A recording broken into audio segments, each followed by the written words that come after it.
In a world overrun with an infinite amount of multiverses, originating from a plethora of sources, four longtime friends band together to try to make sense of it all and present it to an audience in an easy-to-digest podcast. This is Geeking Off the Page.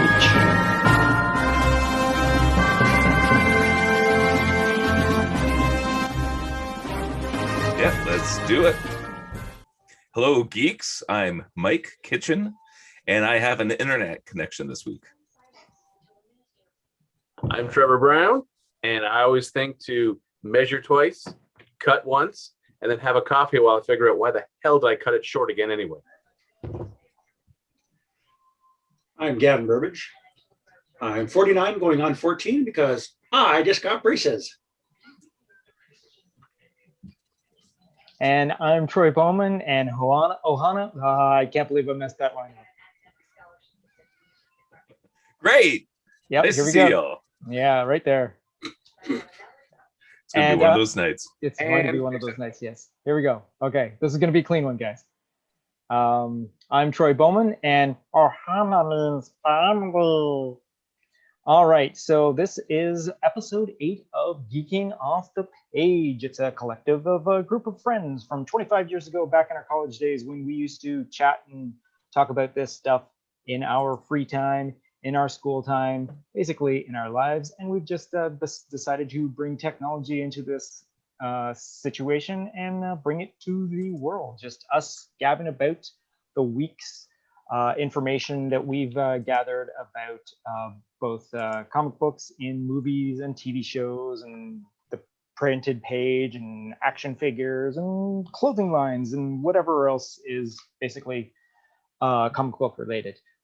Not always everything is 100% comic book related, but for the most part, it's within our grasp of reality. So we start. If you like comic books, you'll like this.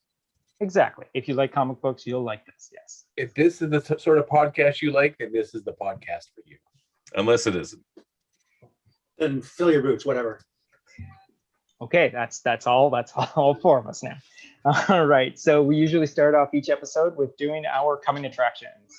So this is where we do breakdown trailers of upcoming comic book movie trailers that have just been released within the previous week. Now, we don't have a lot that is actually based on comic books, but we do have quite a few that are actually involve actors from other comic book movies. So to begin with, we have Gunpowder Milkshake, which is, I will admittedly admit, yes, that's how the word goes, that I have no idea what this was until this trailer was dropped in my feed a couple of days ago. Did anyone else know about this particular movie beforehand? Obviously, Trevor. His hand is up for the audio listeners. My hand is up. Yes. I knew about this one mainly because I was looking up what Karen Gillan was planning. I knew she was reprising her role as Nebula, but I just wanted to see if there was any other roles. And I saw something about Gunpowder Milkshake. I'm like, ooh, well, let's read about this then. And that's how I found out about it. So. Yeah, it was kind of cool to find out that as far as, mind you, I just did a very surface check and all that, but it doesn't seem to be based on anything. It seems to be an original IP, or, nothing's an original IP nowadays, but it's not based on a comic. It's not based on a novel. It's not based on a video game or anything that I've found. Anyone else find anything? No, nothing. I think it's like, I think it's an original property. Yeah. The thing that caught me right off guard is, first of all, the fantastic female cast that is involved in this. We have Carla, Gugino,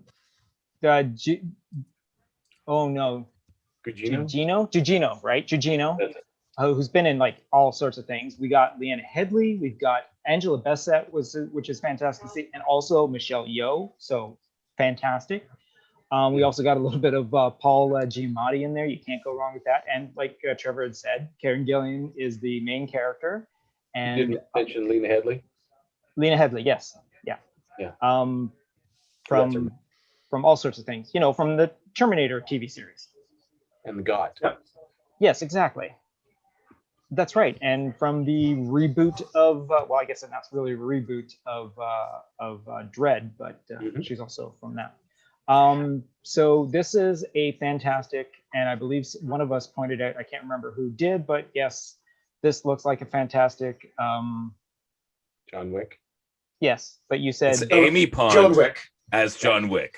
Amy Pond, Amy- John Wick. Amy Pond is John Wick. Yes. Because I just got through my Doctor Who run, right? So I know she's Nebula and all that, but just to see her basically look like Amy Pond, just going around blowing people Acting away. like Ruby Roundhouse with guns. Yes, Exactly. So- And again, it's fun. and the cool thing, it's also not just a singular character doing it. We got like all the main cast, the female main cast, all seem to be badasses with guns. Now, something I really enjoyed just from the trailer is the fact that in John Wick, when he's ordering his guns, they do it as a meal. So his appetizer, his main course, and his dessert. right. Yes. When she's ordering guns, it's books.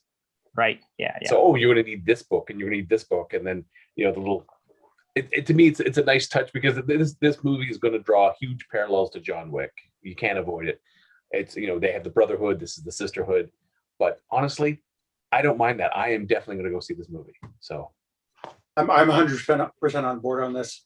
actually, I don't even have to go anywhere because that's on Netflix. So I just have to Exactly. I was just going to bring that up. on the couch and go bleep bleep and yay. Yeah. So this is an actual Netflix movie. This is being released on July 14th of this year. So that's kind of cool. It's less than a month and a bit away, which is kind of neat. And yeah, it looks like to be a fantastic sort of like assassin sort of getting revenge sort of storyline. It looks like a protector thing. So like apparently one character has to protect another character while trying to find another character and get the help of the other characters to, yeah. And of course, Paul Giamatti is going to be the bad guy at the end because he always is the bad guy in all of his movies. You guys remember Shoot 'Em Up with Clive Owen? Uh-huh. Yep. This reminds me of that. It's like I'm a tough guy with a pussy in my hand. That live action Looney Tunes movie. Yes, that was a fantastic movie. I'm just getting that feeling from it, and it even has Paul Giamatti as the bad guy, like in Shoot 'Em Up. Yeah, exactly. Yeah. Yeah. Speaking of Paul Giamatti, I just finished reading an article that says that he is not confirming of doing some potential voice acting for Spider-Man No Way Home. Yeah, because that could happen. I Why guess not? someone asked him the question, and he said, "I haven't been on any sets, but I do own a really good microphone."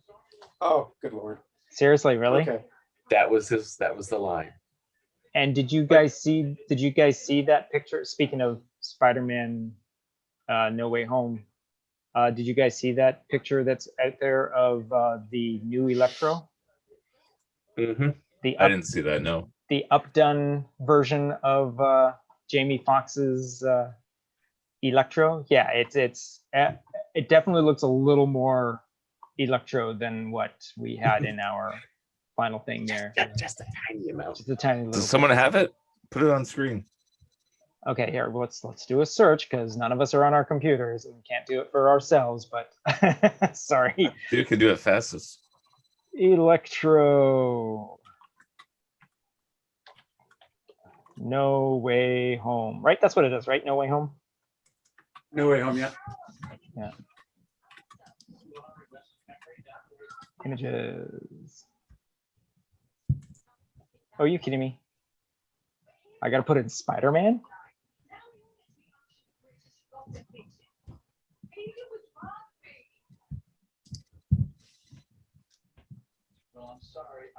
Oh, wait, where'd that picture go? All I have is concept art. This sucks. This might be it. Share it and let's see. Is that the one with the mask that you're talking about? Or is this just fan art?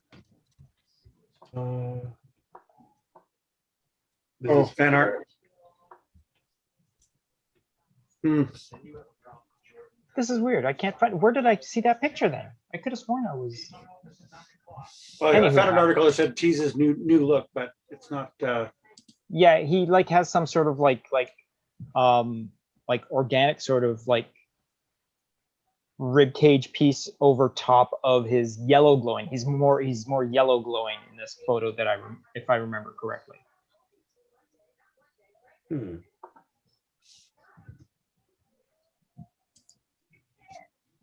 But I don't know why I can't find it now. Where'd it go? It got scrubbed from the internet.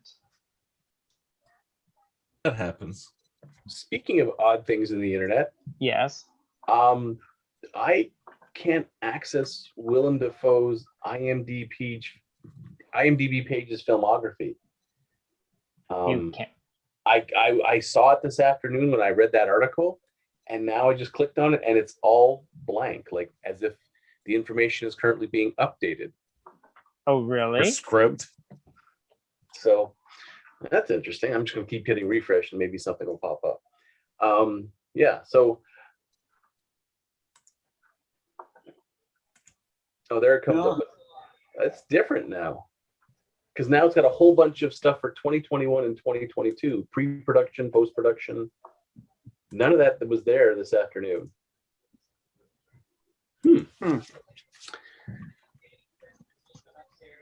I'm just Zack kind of Snyder's interested to see what they're going to do with No Way Home, because Disney has really tried to lock down as much information as they can. I mean, it has been confirmed that, like Jamie Foxx and Alfred Molina are going to be in the film. So Yeah. Who else? Well, Andrew Garfield was saying that, he was quoted saying, "Oh, I haven't got the call. I haven't got the call. I haven't got the call." And then when they were trying to pin him down on it, he was more like, "Well, I kind of implied and said that this is how it's going to be, and it is." And nobody could understand what the hell he was talking about. Yeah. So he's not confirming nor denying. Exactly. Well, it's like Giamatti today, neither confirming nor denying, but kind of leaving I got a really good microphone. The It's other very big ambiguous. casting news. So let's go ahead, Gav, before I do this breaking news. I'm just saying it's ambiguous. Okay. So the other big news this week was with the Aaron Taylor Johnson being cast as Kraven the Hunter.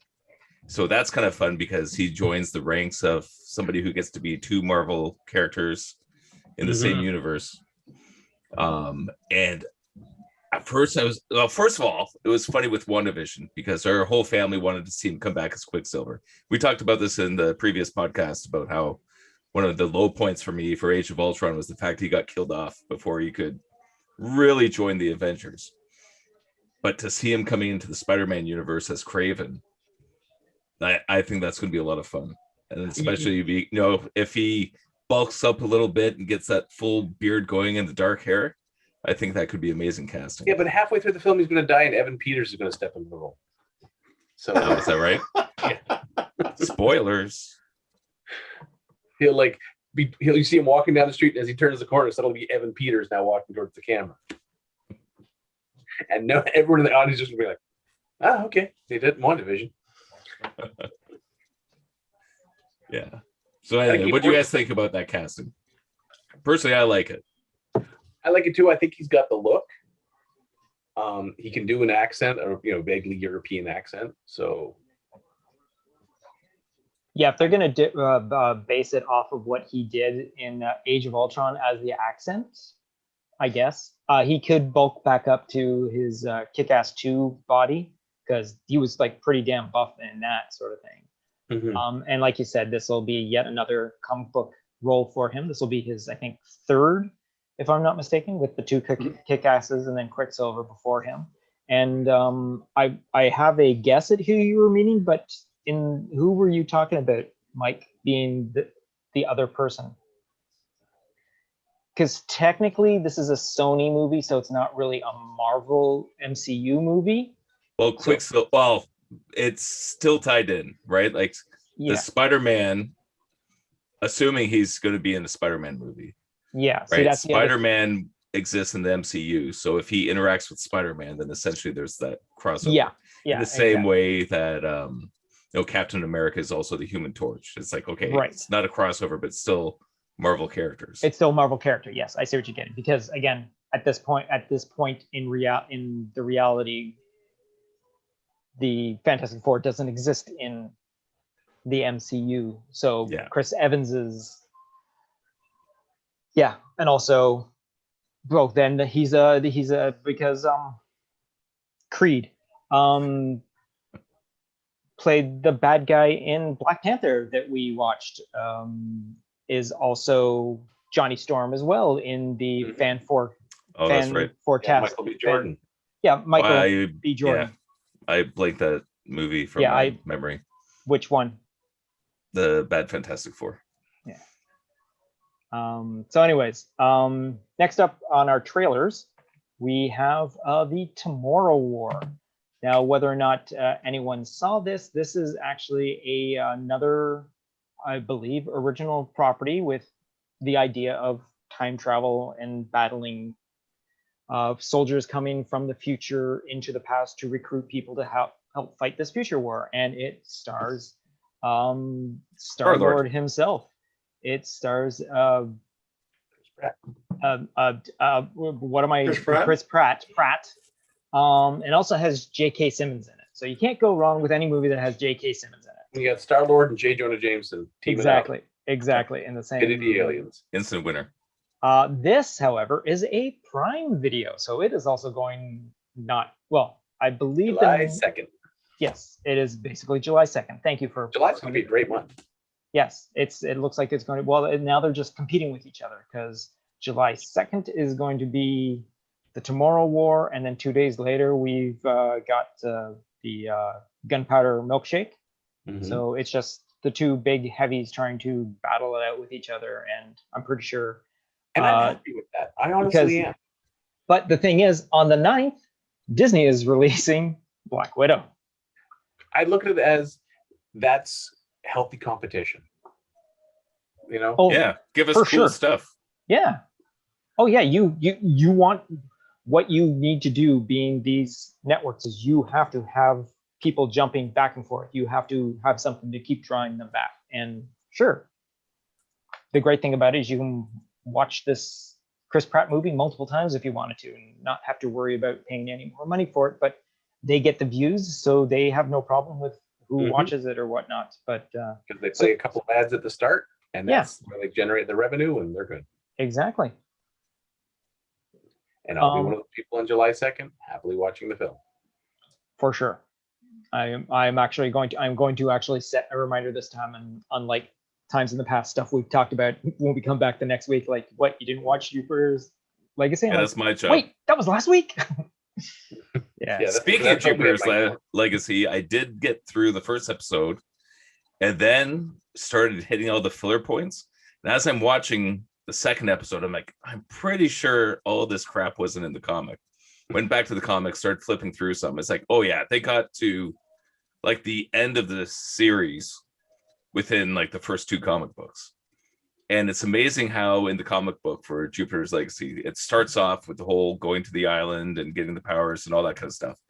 But then in the TV show, it starts with a bunch of kids playing superhero, and it's kind of weird, ambiguous. Like, what is this about? I don't quite understand it. So I got very confused by it. And as I started skipping through all the episodes, I realized, yeah, I'm not really that interested in that. They just put too much filler in it without, all the meaty bits. And I skipped ahead. I didn't even see the kid. Have you guys watched the whole series? Does the kid ever show up? No kid? Which kid? I guess he doesn't then. So, oh shoot, I forget all the names now. This is terrible. What's the main character's name? Utopian. Who? Utopian, yes. So Utopian's daughter's son.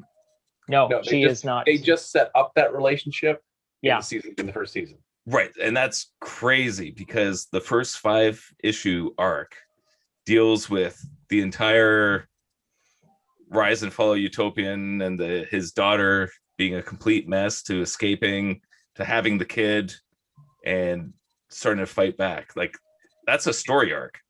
Well, and this is just stuff. They originally, this whole thing was not even supposed to be a series. It was going to be a 2-hour movie. And the people pitching it to Netflix were like, no, let's do it as a series. Let's kind of slow it down, take each comic and expand it out so that you get a chance to, almost like a comic where you can stop and study a panel. if you expand it into a series, you have time to tell the story instead of trying to cram everything into 2 hours. Yeah. Now I'm going to go back to Naruto for this because the comic books have the canon episodes, then there's the filler episodes, right? So you have like 200 episodes of the anime, and you have like 40 of them are based on the manga. Mm-hmm. But the ones that are based on the comic books are like the intense stories where everything happens and it hits all the beats. And then the filler episodes, it's like, well, we'll make up a story. I'd rather something like Jupiter's Legacy does that, where stick to the story that is the comic book. Mm-hmm. And then if you need to have some fillers, okay, well, pick a side character, go do something else. Well, you got to remember that's for, I mean, when you're doing stuff for television, you want to hit your 26 episode a season so that once you can get to a certain episodes, you're then syndicated, and that's when money rolls in. So you but not in the new model, right? When everything's owned by Netflix and Amazon, you still have syndication rights, because the thing is they still want to set these up as box sets to sell, because some people don't want to have to be online to watch the like if you're at the cottage and you want to watch it, like, well, the internet connection's not that great. Does Netflix ever release anything on DVD? I know I always wanted to buy Daredevil. Can you get that on DVD? There's some series you can get on DVD. You can buy box sets. Like I know Naruto, you can buy like giant box sets. I see them all the time. For that, So you can, but that's not like a Netflix original. But if you only have, like a small number of episodes, you don't qualify for syndication. Because at some point, Netflix can say, tell you what, we're going to sell this to NBC for them to play on their streaming service as well, because then we're double dipping. We're getting it on our service, we're getting it on their service as well. I would be shocked if Netflix ever did something like that. Well, it's You also, need to you got get to remember, somebody from Netflix on. Does anyone know anyone at Netflix? well, it's also a case of there's a finite amount of bandwidth. They can only have so much data. I mean, that's why Netflix is constantly shifting stuff off and putting new stuff on, because they only have like a set server size that they can carry all this this media on. So at some point they're going to have to start taking their original Netflix stuff and taking it off, and then people are like, well, I want to see that. I want to see that. Well, right now Netflix, you can still get the DVDs sent to your home routine. Can you? Yeah, I still have the service here in the US. If I really want awesome. to, I don't, because I don't want to pay the extra money, because I don't think I've actually bought a DVD to watch at home for a long time. I still buy the occasional DVD, but more of the kids stuff that I can play it in the car. So on long trips, the kids have something to watch. Just because I'm too lazy to put it all on the stick. These things happen. But yeah, it's they still have to think about, how many seasons because the other thing is, if they did this as I said, like a single 2-hour movie, you'd watch it, forget about it, and be out of your head. Just like Game of Thrones, they did it season by season by season, and that kept people in. I think with Mark Miller, he created enough of a world where you could stick to the original script. Then you could do offshoot stories. Like, I think Batman animated series, that's something where they came up with original stories every episode. It pulls from the comic books, it pulls from the things, but with Jupiter's Legacy, I got the feeling they were just stuffing it, just putting filler in, like just fill this thing to the max. Yeah, I mean, I will say there were a lot of episodes where you're like, just get to the goddamn point already. But there were some of the filler items that kind of did help flesh out some of these characters, so you care a little bit more when that person goes down. You're like, oh well, okay. Rather than just a blip on the radar that goes away. Okay, so Michael, I've pulled up a actual article that actually has a list of Netflix originals that are available on physical media at it. Is Daredevil on there? I still want I'm just Daredevil. looking at it. I don't think Daredevil is, because Daredevil was also Marvel production. So, but yeah, there is a big list here of stuff that is available that airs on Netflix that is available in physical media. Cool. Sometimes you have to have something you watch in the car without internet. Although now a lot of streaming services, if you have like a premium subscription, you can actually download to your phone or to whatever device. Yeah. So, which is nice, but then you quickly run out of capacity on whatever device you're using. It's like, I want all the seasons of Friends, and everyone's like, well, why? Just pivot. I did a quick Google search. The first one that came up is, why are 2 million people still getting Netflix DVDs by mail? Exactly. While we're waiting for Troy to come back, have you guys tried the Ross from Friends trick on Google? I have not. Pivot. Exactly. You type in for a search. Pivot. Is it Ross Geller? Yeah, Ross Geller. Geller. And then you'll see it'll be like, a picture of the character, and up in the corner you will see a little couch. Turn up the volume, press the couch. You press it a couple of times. I like it when they do stuff like that in Google, because it's not like they have hordes to do elsewise. All right. Did you guys see the reunion? What? No, I Their did Friends not. reunion? And I really had no intention of it. I hadn't really planned on seeing it, but Amanda had it available, and we decided, well, whatever, let's watch it. Apparently, It's always the females that try and make me watch Friends. I chirped my daughter for about 5 years trying to explain how Seinfeld is better than Friends. She got angry at me. And then she watched Seinfeld. And she they did the script reading of that particular sequence, like with the pivot scene. And on paper, it was just Ross shouts, pivot, pivot. Like, it could have been done any way possible, but it was good. It was completely sold. Completely sold. I like the last part where the couch just breaks. I don't think it's going to pivot anymore. But they were showing a couple of outtakes with Matt Perry in the background behind the couch, just dying. Because Ross Dave Schwimmer just kept on saying pivot, pivot, pivot. So anytime Matt would say something, pivot, and just done. Yeah, I'm looking forward to watching that. I got it. I got a copy of it, so hopefully me and Adrian will probably sit down and watch it one time to go through it, because, well, she's a huge fan of the Friends series, and I myself enjoy outtakes. So, all right. So, anyways, moving on, we got our teaser trailer, which, again, I don't know why teaser trailers nowadays are more than 2 minutes long. Back in the day, teaser trailer was like a couple of shots and that was it. But we got Marvel Studios Eternals. So while we don't have very much more in the story about what the Eternals is going to be about, we are basically introduced to all of our characters. It looks like I have no idea what I'm going to be expecting when I go see this movie, because nothing seems cohesive. Nothing seems to come together. I know the only thing I know about the Eternals is that their characters span a millennia of years, and I guess they don't age in this one, and we watch them as they come together to fight off some sort of force, I guess. I don't know. I'm not sure. Anyone else got very vague in the trailer.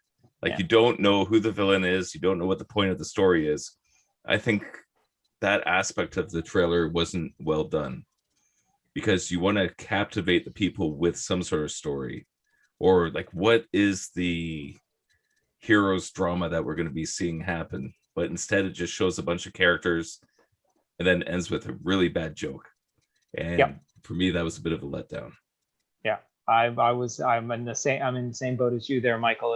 It did seem like, I mean, it was cool to see all the different actors that you knew were in this and how they look, whatnot. But it's just, unfortunately, for a teaser trailer, it should have been more of just a little bit of a tease, and not much. It should have been much shorter. We should have just seen a couple of environments, a couple of the shots of the characters, and yeah. So.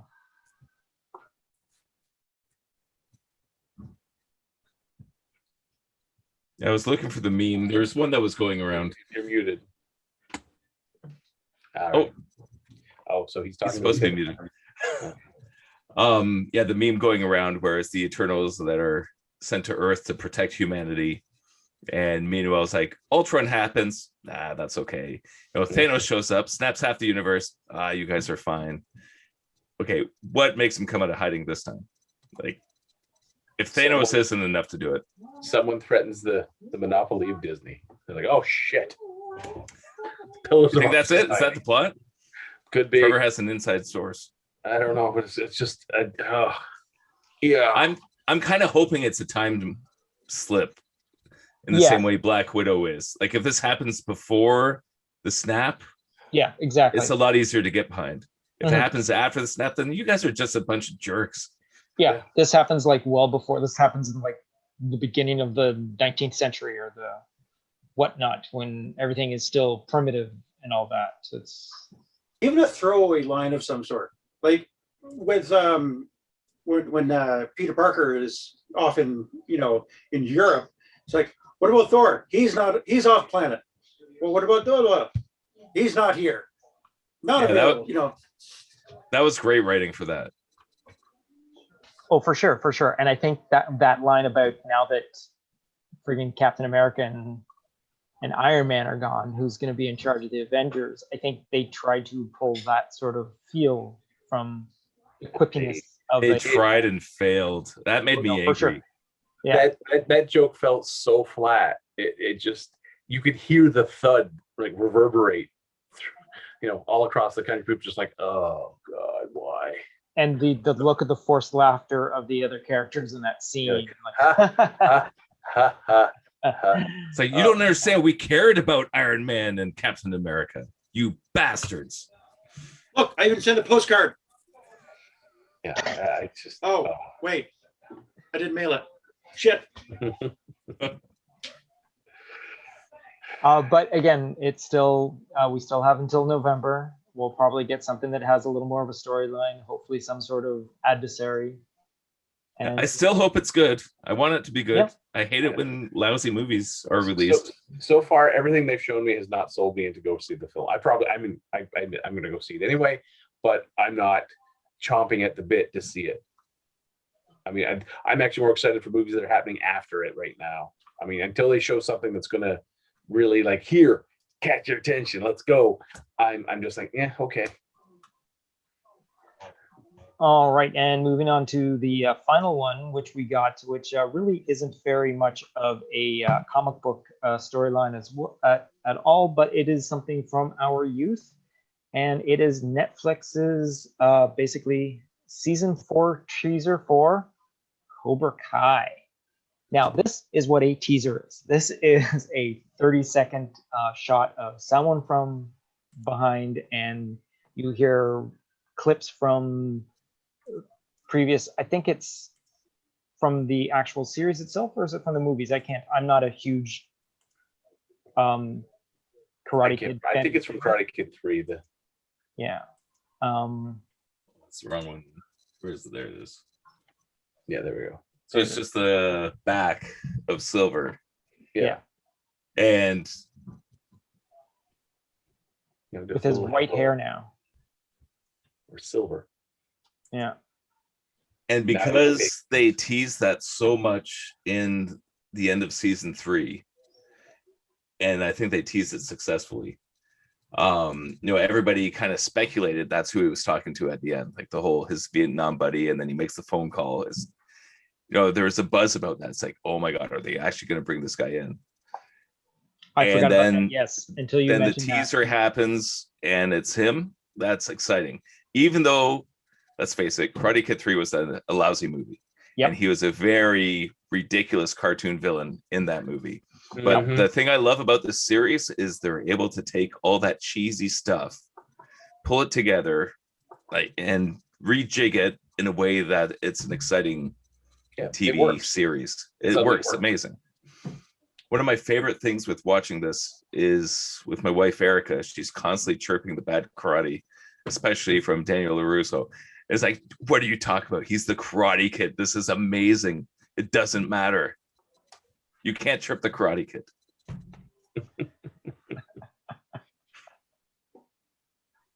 So it's like watching Star Trek fights, Captain Kirk. Yeah. And then Right. It's like you could say, that's not real. It's like it's Captain Kirk and you just wiped out that alien with a neck chop. And it's space karate, damn it. Exactly. Trained from Starfleet. So who's all watched the Cobra Kai? I have all of it. I watched like 5 episodes when it was free on YouTube. Okay. And then they demanded that you pay for it. And I was like, nope. Have you seen anything, Troy? I have not seen anything. Okay. Do yourself a favor. No, I understand. Watch it. I've heard nothing but good things. I've heard that It's all on Netflix. Go watch it. Yeah, I know. Like if you, like of all the entertainment, that's the one over the past couple years where like the whole family's addicted to it, and it just keeps getting better and better. There's a high school fight in season 2. That's one of the most intense fight scenes I've ever seen. And the end of season 3, I started crying like Kevin Smith. Like it was crazy. For me, the first episode, when they used basically B-roll footage that they had shot back in '84 as part of it, they were able to get that footage, clean it up, and it's just basically some of the scenes were just a different camera, and it was gorgeous. It was like, oh, okay, and then because they didn't just take from the movie and just recycle a couple of scenes, and suddenly it's like that scene, but now that scene from a completely different angle, and you're like, wait a second, I didn't see this in the film. Where did they get this stuff from? So yeah, do yourself a favor, Troy, watch it. And I know I've been told this, and I understand. Yes, it's a wonderful tribute to the original series. How the guys who did season 1 were only planning on season 1, on maybe not even. And what the hell are you waiting for? But And an interesting thing was the Elizabeth Shue, the fact that I guess she was working on, was it The Boys? Yeah, and they were asking her, hey, are you going to be a part of this Cobra Kai? Well, I don't know. So you have to do it. So everybody on set was like, no, you have to do it. It's like, I have to do this? Yes, you have to. It's like, okay, I guess I'm going to do that. So then Carl Urban was like, I'm a huge Karate Kid fan. You have to do this. Yes. Yeah, and it's one of those surprising.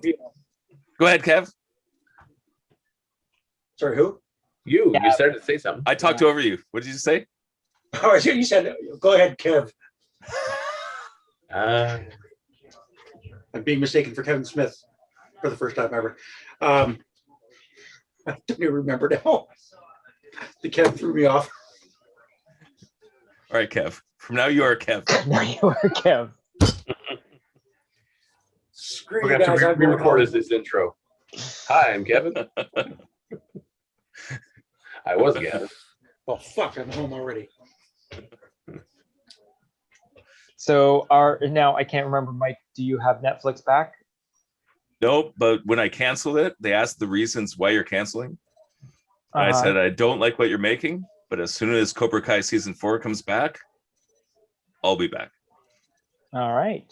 Do we have do we have an actual release for season 4? Do we know when that might actually be starting? I haven't seen an actual date for it yet. No, because the trailer doesn't say anything. It just says like coming soon, or no, wait. What does it say? It says 4th quarter of 2021. Okay, so so you get Christmas. All right, so they're going to compete with the Book of Fett. Is what they're going to do. See, they're just now Netflix releases it all in one time, right? Mm-hmm. Yep. Okay, so Yeah, that would they mean concluded that filming April 30th. But is it really competing when you can access all of one show, like the week it comes out, and then the next week you just start settling back into the episodic format that Disney does? It's not really competing in that case, because it's not like most views that week. it's not like VCRs or PVRs haven't been invented, and you're sitting there just not trying to decide what channel to watch. Is there audio in the background? I'm hearing audio in the background from something. well, I have something playing here, but when I'm muted, I heard it as well. So I wonder if it's on my end. Yeah, there it is now. Okay, hold on. Me. Okay, let me mute me. Still here. It's probably me. Gavin's got like multi. Oh, hey, there we go. He's streaming like everything. It's like downloading it. He's like MODOK.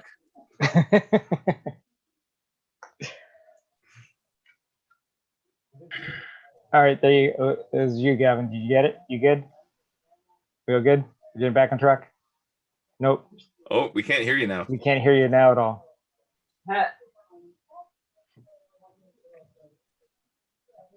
And I still hear some TV in the background. Yeah. What are you doing, Gavin? We can't hear you. No, your microphone's. He's just messing with us now. We'll subtitle this. Don't worry about it.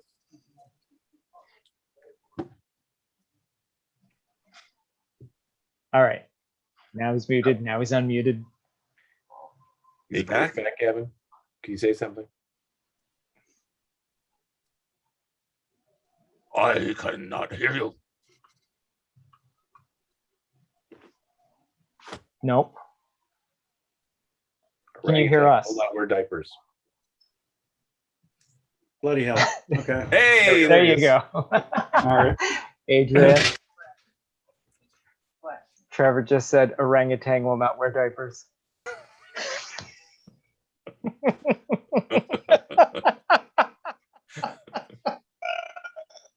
Classics never die. Bathroom monkey. Oh. That was good. That was around that time too, wasn't it? And Mhm. Super Happy Fun Ball. Mhm. Do Do not taunt. Super Happy Fun Ball. Yep. Super Happy Fun Ball is not a man-made substance. It fell from the sky. From the sky. You remember the commercial for Log? Yes. We just got a pet Oh, dog. rolls downstairs. She's Big, it's heavy. that's it's the wood. one. Why And, yeah. rolls downstairs alone in her bears and over the neighbor's dog. Dog. Well, it's great for a snack. and fits on your back. It's long. It's long. It's long. Anyway, go on. Long. It's big. It's heavy. It's wood. Log, Log, log, log. Better than bad. It's good. Come on and get your log. Everyone wants a log. Yep, that's the one. Yeah, so our dog's 9 months old and she just gnaws everything that she sees. Like, so we give her these cherry logs that just she cuts them to pieces. So just eats them up, gobbles them up, poops I out have put particle molding board. all around the house that has evidence of where the dog when she was a puppy was just, anything that was a corner is now rounded. Yeah. So, anyways, that song plays through my head constantly. She takes the logs up on the trampoline and starts bouncing around, eating them, and the song just Nice. plays through my head. All right, so let's go to. Oh, right, we have an agenda. Yeah, we have an agenda here. Okay, so Agenda. we already talked about Jupiter's Legacy. So I think we're going to put that one to bed, right? We've all watched it, or those of us that are going to watch it have watched it, right? Okay. I think so. I think we're going to take a break on the Bad Batch. Wait for a couple of episodes if it's. I mean, I'm watching it no matter what. But I didn't see episode 5 yet. Is it Okay. worth watching? all right.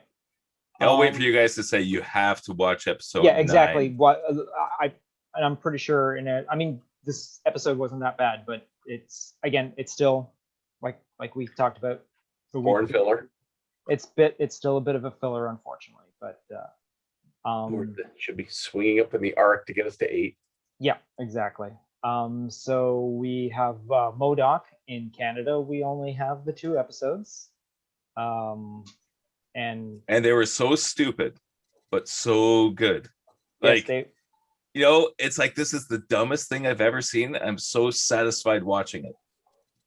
that's the perfect way to put it. Yes, this is the dumbest thing. This is like it's not even like it is a well, I guess because it was made for Hulu and all that, but it is a very Adult Swim feel to it. It is definitely a Robot Chicken. It's a Rick and Morty. It's a all that sort of thing. And the fact that it's a quick half-hour series, like however long the episodes are. Like I said, I think the first one turned out to be like 25, 26 minutes long, and it's just didn't even realize it without knowing. It was like, that was, I mean, that was the dumbest thing I've just watched this today, but god damn it, I was entertained. Yes. I'm going to interject quickly, just because, well, down here in the US, they're all the episodes. Yeah. As good as episode 1 and 2 are, and as dumb as they are, but as funny as they are, it gets dumber and even more hilarious. Oh, I don't doubt it. It's like they just, it's like the first couple episodes, they're like, okay, we're feeling our ground, and then they just, fuck it, breaks off. Let's go. That's amazing. We're going down the hill. Take your foot off the brake. Let's just see how it goes. Yeah. And I'm pretty sure what we had all thought would actually happen is it's Patton Oswalt that is drawing this out. Patton Oswalt is perfect for it. His delivery is fantastic. His like menacing bad guy voice that he throws in there is fantastic, and how he and the juxtaposition of dealing with his family life is just it's beautifully put together. And I want to see a live action MODOK with them screen wrapping Patton Oswalt's face onto that section. He's got to do this live action. Like it's gotta. I know. Yes, that image. And we were saying offline, I really want him to be the villain of Deadpool 3. Like, yes, you could totally take this entire series, put that into live action versus Deadpool, and you'd have an incredible movie. Oh, so this Deadpool. whole thing with him on the green screen, it looks like it was done as an IGN promo. So, like, here's here in the little thumbnail in the corner. Yeah. Yeah, exactly. Yeah. It works. Works so well. It does, yeah. That will work as live action. It really will. For sure. And just, I mean, yeah, you can just map his face and then stretch it up. I mean, yeah, just. Oh, you could do that. Even like do the full like Thanos thing, like mocap him, keep it looking like him, stretch it out. Yeah, make it's it gotta him. look like Patton Oswalt though. For sure. No, it has to look like Patton Oswalt for sure. Well, because like I mean, Deadpool and Deadpool 2 have had some of the greatest computer generated characters. I mean, Colossus is fantastic. That was phenomenal. Yeah. Yeah. And even the Juggernaut in Deadpool 2 was phenomenally done. Yeah. I mean, you can't why isn't this always being done this way? But yes, you could totally throw a MODOK in there. To hear friggin' Patton Oswalt riffing off of Ryan Reynolds would just be. Mm-hmm. So Kevin Feige, I know you're listening. If you have any requirements for stories for Deadpool 3, just give us a call and we'll help you out with that. No, don't forget Ryan Reynolds is involved in this too, because he also tunes in every once in a while. But so we're all hyped so far. All that we've seen of MODOK, us in Canada that only have 2 episodes because Hulu in the States has released them all. Yeah, I know. But we did see Dippin' Dots, so hey, hooray for that. Honestly, I mean, when I was living in Canada, Dippin' Dots wasn't really a big thing. But when I came down to the US, first time we went to a Six Flags, my wife was like, "Oh, they have Dippin' Dots, ice cream of the future," and I'm like, "What?" She's like, "Yeah, it's Dippin' Dots." And of course, so get home and I'd look up Dippin' Dots, ice cream of the future. And so every time we see it, it's Dippin' Dots, it's ice cream of the future. And then to have that line in the episode, I was just like, yes. Yeah, that's just great writing. Yeah. Okay, so the great thing about it is non-spoilery, spoiler alert. We're just going to be expecting more of the same. So if it fails, it's your problem, Jeremy. It's all your fault. If it doesn't live up to our expectations, we're going to blame you. Yeah, you should have warned us. Just come on to my place and we'll talk face to face. Okay, then. All right. We'll just ignore the swords and the bow staffs. Gavin, bring the cat. I have 2. Quickly, just as an aside, Hollywood math. A friend of mine asked me to watch Army of the Dead again. Okay. And so this time I was paying more attention to, the logistics. Why would you take this heist? if you were, if you were the guy being contracted to take this heist, you'd think you'd maybe pull out a notepad and scribble some things down, do some internet checking. So the whole premise of the heist is they're stealing $200 million from a vault in one of the hotels or one of the casinos in Las Vegas before the government drops a nuclear device and basically destroys everything. Yeah. So I was looking at how much do you think $1 million weighs in $100 bills? Oh, I see what you're getting at. Yeah. Oh. $1 million? It's like a briefcase. 10 kilograms. Weighs about 22 pounds for $1 million in $100 bills. Because you gotta remember, when you were in like in public school and high school, you'd buy like a pack of paper, 100 pack of paper. It was about that thick. Mm-hmm. Well, a stack of $100 bills, they're stacked 100 bills to make 10,000 for a single bundle. So you need 100 of those to make $1 million. Oh, I'm hearing background noise again. Yeah, a lot of background noise. Keeping all the original architecture and architecture. Gavin, is that you? I've got the crisp thing turned on. That should. Well, it's not me because I just muted and it was still playing. So. You do that? Yeah, we can hear the stuff from you, Gav. Like no, not that. We're hearing voices. It background noise. I don't think it's me. All right. A couple of idiots. That was Adrian. I recognize that. Yes, everyone is aware that is Adrian. All right. So back to the math. So $1 million in $100 bills weighs 10 kilograms. Oh my God. $1 million in stacks takes up the space of 1 foot by 1 foot by 6 inches. So 1 foot by 1 foot by half a foot. That's I remember doing the research. I was doing a Spy Guy comic where they had $1 million in a briefcase. I was trying to figure out how big the thing had to be for that. So I did all the math for that. Now, $200 million is 2,000 kilograms or about 4,400 pounds. So that's 2 tons. The size, it's about 100 foot square or a foot cubed is how much $200 million takes up in space. So they're carrying these out in duffel bags, by the way. If you were a master packer and you crammed those duffel bags to max capacity, each duffel bag would weigh, would carry about $3 million. So each duffel bag is 30 kilograms, about 60 pounds. Okay. You have to, now they had a team of 9 people total, one being the pilot, not part of the heist. Right. You have 8 people attempting to carry 2,000 kilograms worth of money. Yeah. In 30 kilogram duffel bags. You're just going to be stacked like this as you're carrying them. Now, they use a Huey, what is it? The UH-1 Huey helicopter. Its max internal capacity is 220 cubic feet. So your 200 million will take up half of that. That's if you stack it nicely on the floor, nice and flat, and have someone the whole entire thing. If you Tetris the whole entire thing, right? Yeah, if you Tetris the whole thing.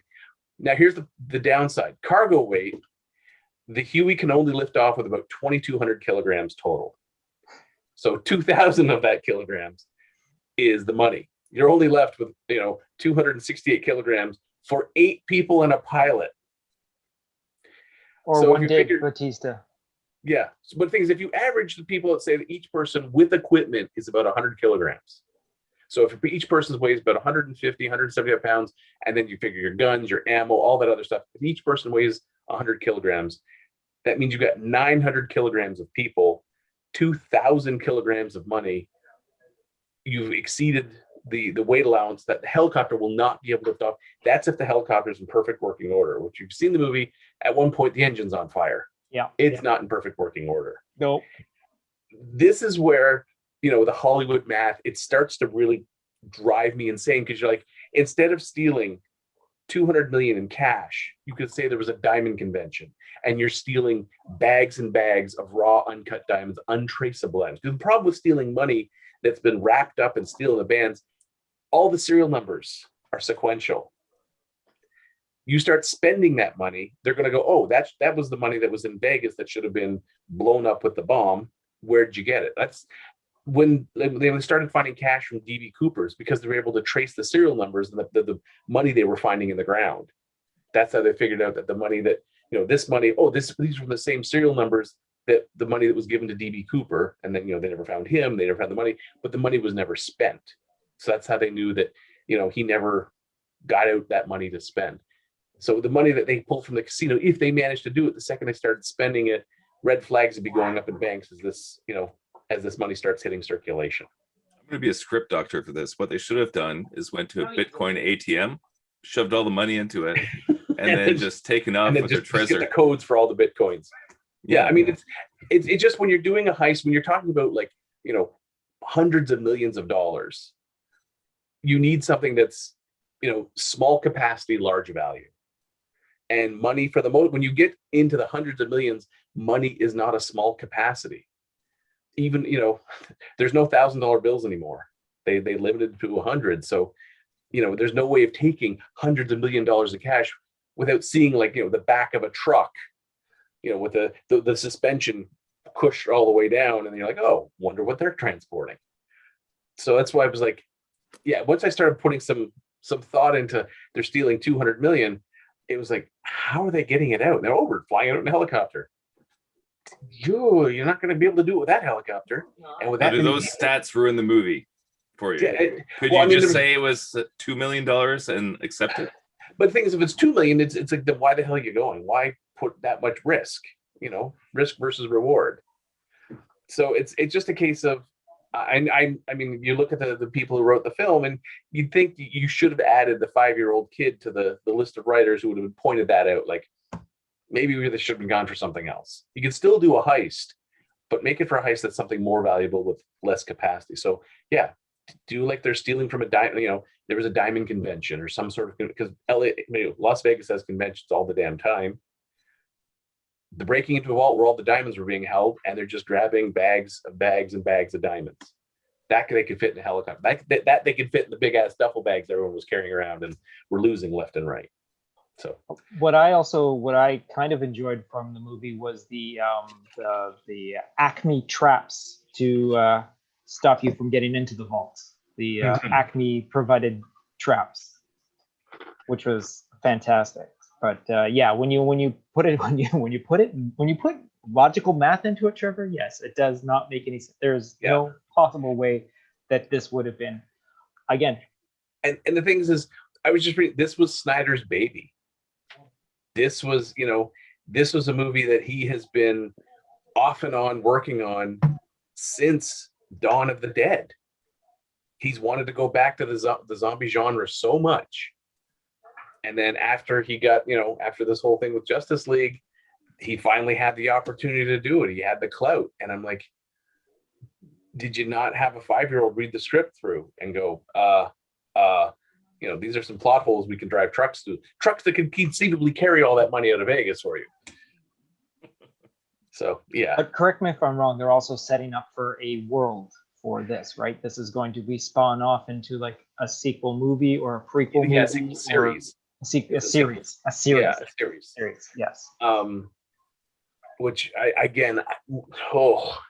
then just with the announcement of Snyder, his Star Wars films would be a standalone samurai. I'm like, hire that 5-year-old, get him on the staff, but now before you get really into writing this down, because these are the same sort of, mathematical problems that I see so far in almost every one of Snyder's films. Right. It's like the 12-year-old, wouldn't it be cool if, sure, without thinking, not logistically, that's where it kind of breaks. And yeah, so rant over. I'm done. All right. So speaking of Zack Snyder and Star Wars, yes, the information came out this week that at one point Zack Snyder was actually in talks with Lucasfilm to actually make a trilogy. It then eventually dwindled down to a singular standalone Star Wars film that was going to be based on what is the Seven Samurai. Seven Samurai. Thank you. The Seven Samurai series, which, correct me if I'm wrong, isn't Star Wars itself supposed to have been based on the Seven Samurai? Yep. Mhm. like sequences. A more was it Yojimbo? I think But that was Seven more- Samurai wasn't R2D2 and C3PO was specifically based on the characters from Seven Samurai. Yeah. It was like those two peasants that were walking around and bickering the whole time. My yeah. So it's Lucas pulled influence from a lot of samurai films, especially Kurosawa. But I'm thinking, didn't we just have a Seven Samurai remake recently? Didn't they just redo the Magnificent Seven They did the Magnificent Seven yet again. Yes. like Yeah. 5 years ago? yeah, like Chris Pratt was in that, wasn't he? Yeah. Chris Pratt was on that. Yeah. This is Yeah. all coming circular. It's all circular. Do we need Um, another one? So, but apparently Zack Snyder is now going to make his own space samurai movie that's going to have nothing to do with Star Wars now because he's decided, hey, Justice League has worked and Army of the Dead has worked. Let's go into space samurai movie. But the problem is he's not going to be able to use lightsabers then. No, for sure. No, Which- you can Monoblade invent- swords. Well, the thing is I mean, I remember when it was announced that he was going to do this film, he was all excited because he's finally going to do a samurai film with lightsabers. That was the whole thing that he was geeking out on. Yeah. But by Well, they don't use lightsabers; they use glow sticks. They're just really long glow sticks. really Laser swords. powerful glow Laser sticks. swords. They refer to them as laser swords. Yeah. Plasma blades. But Did you guys yeah. see the guy on YouTube who created the lightsaber, which is basically the Hacksmith, big yeah. plasma blade? That was phenomenal. That Canadian guy? Yeah. The I Hacksmith. want one of those. Could Yeah. we get him as a sponsor? If he can hook us up with lightsabers, that would be They've done more than amazing. just lightsabers. They did Mjolnir. They've done Captain America's shield. They've done a lot of Iron Man's repulsor gloves and all that. Yeah, no, they. Mhm. Yeah, it's a fantastic. I could really use some of that stuff here. Well, come back up to Canada where it's all being made, and there you go. Yeah, but it'd be great to bring it down here. And, when you're sparring, pulsar blast. All right, once we get him as a sponsor, we will send some down to you. There All you right, go. sounds good. We'll link him to this episode and see what he thinks. I'm good with that. All right. So segueing again from Star Wars into it, we also have another article that came out this week that J.J. Abrams was talking about how when he was working on the sequel trilogy that no have a plan. Yep, that there was really no sort of plan of what Disney and Lucasfilm actually wanted to get out of these three movies that they were. Except money. They wanted Except money. I know that. Yes, Yeah. except money, yes. Ooh, argue So, not. There is no plan. JJ had never planned on coming back to do the Rise of Skywalker either. And so it's just basically, while I myself personally, and this is again speaking from the Star Wars guy of this group, I loved the Star Wars movies. I love the sequel trilogy. I love the new characters. I love bringing back the old characters. Were there problems with the movies? Yes, there was. Oh yes. This is my time there, Mike. I know what you have Okay, to say go about ahead. the movie. Sorry. Okay. It's your monologue. Keep it All going. right. But I found them entertaining. I found them delightful. They were not the movies of my childhood. They were not the movies of my mid-20s, which is the prequels. They were its own separate thing, and I enjoyed them. I was at a point in my life where I could do stuff like have a bunch of friends all dress up in costumes, go out to the theaters and hang out with like-minded friends and just have fun at the movie. Sure, afterwards we'd sit down and analyze the movie and tear it all apart, but sitting in cry. the theaters No. right then and there, big screen, large sound, all the images, all the tribute stuff, all the new stuff, all the entertaining stuff that was thrown at it, I enjoyed them. And I enjoy them still. I was able to take my daughter to see the second and the third one in the theaters. She was still as yet unborn when episode 8 was out, but still, she enjoys them too. She has become a Star Wars fan as well, which I'm sure, as being her parents, she pretty much didn't have a choice, but she was going to like Star Wars. Yes, I mean, it's just all the kids in this family have become Star Wars fans just because of the way we've grown up. But she enjoys them. She talks about the characters. She plays with the toys. So it would have to be something so disastrously criminal against the idea for me not to enjoy it. So I have a very low standard when it comes to entertaining stuff from Star Wars. If it has Explains your Star love for Wars- the Christmas special. No, dude, the holiday special, I enjoyed the holiday special. I loved the hell out of that movie. Honestly, that's one of my favorite moments. It's in the Weird Al song, White and Nerdy. Like I experienced that going to the convention, basically buying the bootleg videotape, coming back. It's like, yes, I got a copy of this. Exactly, yes. For the premiere. It was terrible, but terrible in all the good ways. Exactly. Like MODOK. For the premiere of The Phantom Menace, when we lined up outside the theaters, there was a huge group of people there. Someone had brought a television set with a VCR attached to the bottom. It was freezing. It was the end of May, so it was still kind of cold. And there was a Leafs game on. And at one point, someone said, "Hey, there's a VCR here," and I'm saying, "Hey, back at home, I've got the holiday special." One of my buddies drove us all the way. We were in Mississauga. We drove all the way into Oakville, came back in like 40 minutes, popped it in, and it introduced a whole new group of people that had never seen the holiday special. The night before, buying tickets to go see The Phantom Menace, we all watched the holiday special, and it was fantastic. I mean, it was terrible, but it was something that, I mean, there are bits and pieces in it that are spectacular. The animated sequence from Nelvana Studios is remarkable. The holographic interface pieces, like it's just, if you haven't seen it, I don't suggest going to see it because it's not good, but I find it entertaining. But again, it has to be even worse than that for me to go like, oh, this isn't Star Wars. I mean, that's my tirade over about Star Wars. I would like to say that I agree with you, Troy. I enjoyed them for what they were. It was entertaining. Were they great Star Wars movies? Very debatable. But there was a lot to enjoy. There, I think it also expanded a lot on the diversity, and I know like the whole incel crowd got like unbelievably upset at certain aspects, but it introduced the concept that girls could be Jedi.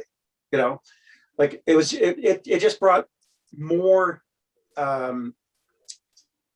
more fans into the Star Wars universe in general. Because I mean, when growing up, Star Wars fans were pretty much all dudes, all kids, all guys, and I think they did a great job at trying to make it more appealing for everyone. Again, oh yeah, for sure. Yeah. And again, how good they were is debatable. Yeah, the Disney era of the Star Wars franchises are, if at the very least, they were very entertaining. Now, there is stuff that Star Wars has done right, and their televised stuff, their series stuff. The Mandalorian is fantastic. How they've dealt with like their animated stuff. There's a lot of stuff that's coming soon that I'm totally looking forward to. Obi-Wan. Yeah, that's one I cannot wait for. Because I was going to say for Phantom Menace, that's when I went to the theater. I was so excited, like a little kid going to the toy store, and I watched that movie and went, I don't know what I just thought about that. Right? So I went back to see it a second time. And, oh no, I actually didn't like this one. Like I had to see it twice just to make sure my brain processed it properly. Attack of the Clones, I was ready to tap out, and I didn't even see the third one. The new movies were like that for the last trilogy. I was all excited. It's like, okay, it's back to basics. It's lots of practical effects. It's got the right vibe. You see the aftermath of the war. You see destroyed Star Destroyers and the Scavengers and the desert planet. And then Rey just kind of got all her Jedi powers automatically. Like, oh. And then Han Solo was a deadbeat dad. Like, oh, I don't feel good about that. And there's that scene. My son showed me a meme with a Millennium Falcon and Rey's, oh, I just bypassed the compressor. And then the ship blows up. I think that's a brilliant meme. But suddenly Rey's better at bypassing the compressor of the Millennium Falcon than Han Solo. Oh, I don't feel good about that either. And then Luke Skywalker shows up. And I'm all excited again. And then the next movie happens. It's like, oh no, he's milking a walrus. Like, it just made me so sad. But Mandalorian started bringing back all that joy, like everything that I wanted to see from the movies and the sequels and the Star Wars universe. That's what got me excited again. And seeing Luke Skywalker just maul all the dark troopers, like, now I'm back on board. Mandalorian was our Star Wars RPG days. Yes, That's what it felt like. it did. It was all side missions. Right. Exactly. It was all side missions. Yes, exactly. How many But they were points did I amazing. get for that adventure? Yeah. Although I don't recommend playing a Mon Calamari on Tatooine. There's a trap. Gosh, it's Who hot. did that? Which one of you guys did that? Gavin was the Mon Calamari. Anyone You have were the some Mon water? Cal. You were the Mon Cal on Tatooine, right? I could do with I a was glass the of water. Serapis Jedi. The Therapist Jedi. That's right. Wow. Memories. Wow. Anyways. Yeah. The Mandalorian brought all of that rushing straight back to me. And I'm hoping the Obi-Wan series does the same thing, because I thought Ewan McGregor was kind of lost as a character in the original prequel trilogy. And I think he could really just knock it out of the park if it keeps that Mandalorian flavor. And Ewan McGregor coming back as Obi-Wan. Yeah, I think I heard someone be mention. amazing. Yeah, on one of the multiple other geek podcasts that I listened to, someone had mentioned that what would the original trilogy would have been better if Obi-Wan was the focal character, like, and Anakin was a secondary character, but there was no Qui-Gon Jinn, which originally it was supposed to be Obi-Wan as the master training a young Anakin. You wouldn't have to go into this little kid's backstory. That's in the first movies where they end up on Naboo and meet. So you wouldn't have to do that 10-year jump between the second and the first and the second movie and all that. But someone had basically, they walked through the story points of if the 3 prequels had been Obi-Wan centric, would have been a much better, because then the second trilogy is Luke Skywalker centric, and then the third set of movies is Rey centric. So you would have had, but throughout it, you would have had the Skywalker arc go through the whole entire thing, because you got basically Anakin to Vader to someone wanting to be Vader through it.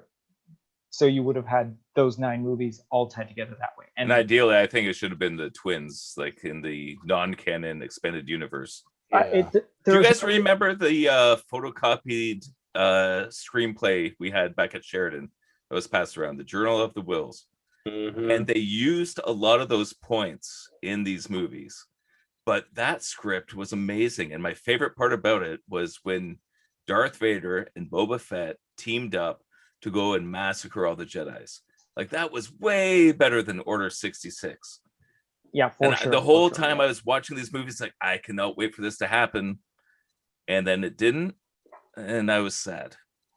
Yeah, I was waiting for, not even if it was Boba Fett working with Vader, but just an army of Mandalorians whose armor could resist the lightsabers. And then you've got Vader there as the spearhead, and they're just cutting down the jet. I mean, they start with the main Jedi temple and then just expand outwards. And by the time they're done, there are no, I mean, any Jedi who's alive is in hiding. I was waiting for that. And then just find out, oh, it was brainwashed Order 66. I mean, that made me so sad. Again, being such a Star Wars nerd all my life, like, you build up these stories in your head, you play with the action figures, and there's this backstory to build from, that you get this entire universe that you've constructed. And then when it doesn't quite live up to that, it's devastating. in the third movie, when Order 66 is given and they show the different Jedi being gunned down, I in my mind, all the members of the council, regardless of how many clone troopers are shooting at them, should have been able to defend themselves and get away. Right. I mean, Look at Luke Skywalker in Mandalorian. Like that's what Exactly. it should have been. Just cut through them like butter and escape to Dagobah. yeah. So, but the difference would be if you're fighting clone troopers versus fighting Mandalorians who are, versed in anti-Jedi tactics, then you could see them taking down masters, with not with ease, but still taking them down. But for clone troopers, just everyone turn, shoot. It did not a single one of them know how to do a force jump. Here's a question for the Star Wars Brain Trust. Did they ever explain the Mandalorian armor like they did in the Mandalorian beforehand? No, that was I read that one actually shortly after they started talking about like what is Beskar. And that was an interpretation from Filoni, and I just forgot his name. God damn it. I forgot the name. How? Yeah. Favreau? We'll fix it in Yeah, post. Favreau. They were talking about Way to what go, makes Aha, the I got a armor so- name.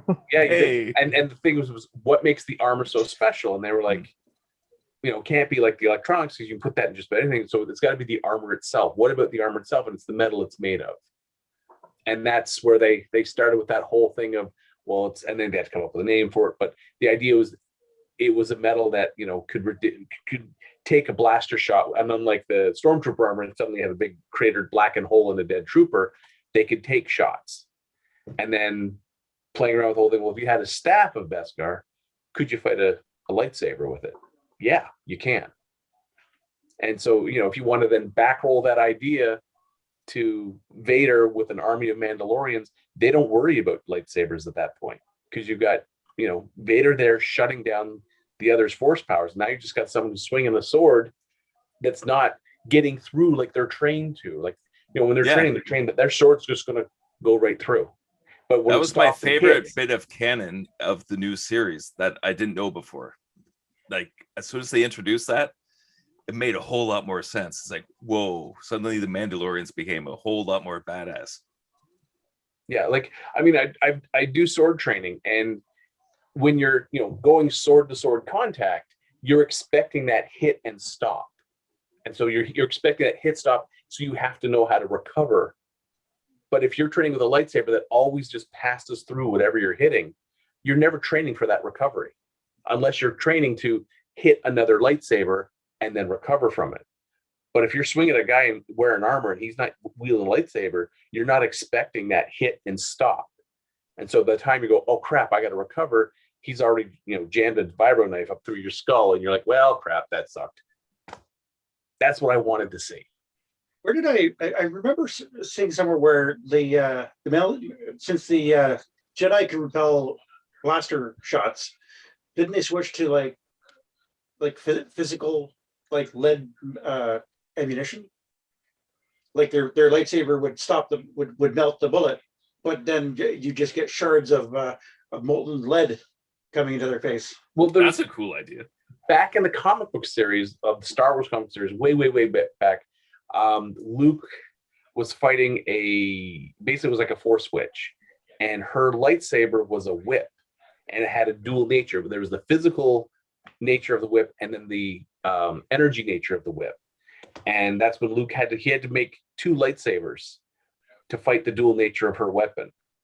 I just remember that comic book was like, oh, that's cool. So he could, his lightsaber, he could handle either the energy or the material side, but not both, until he had two lightsabers, one to handle each side. And then he could finally fight her and defeat her. Okay.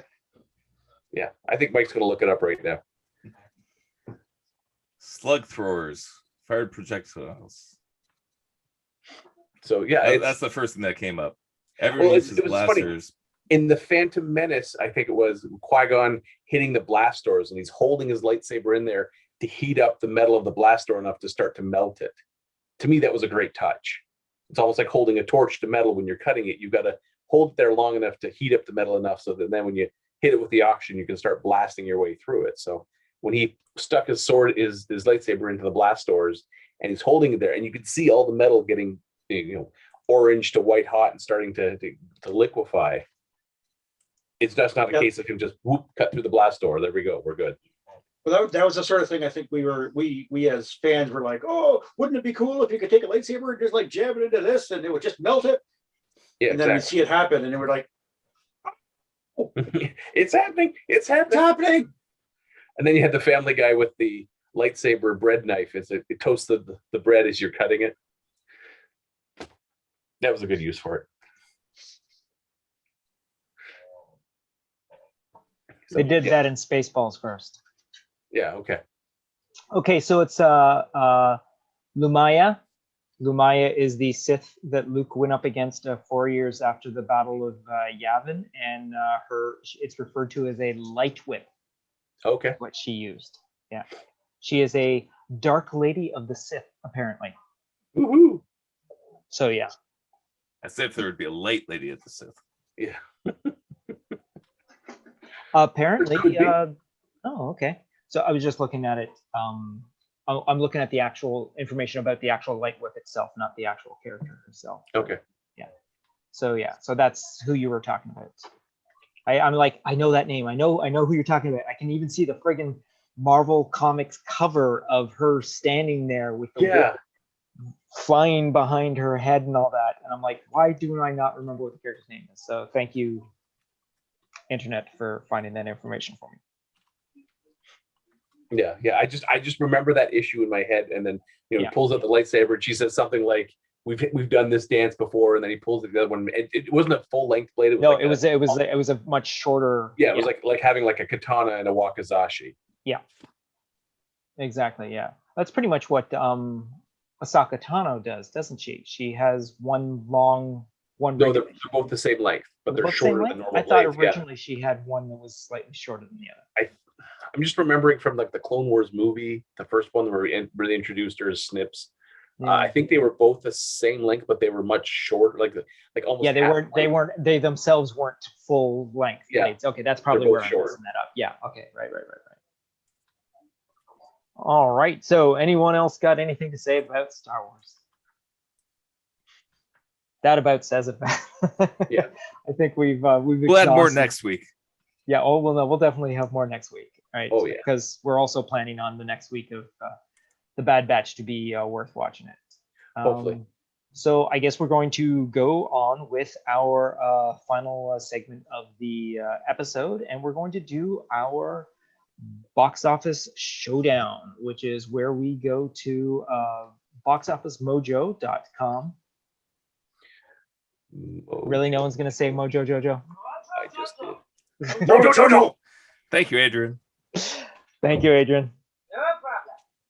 And so what we do is we take the from the list of top 100s. What we're going to do is we're going to take the basically NCAA style of positioning the comic book movies up against each other. And we're coming down to our round 5 this week.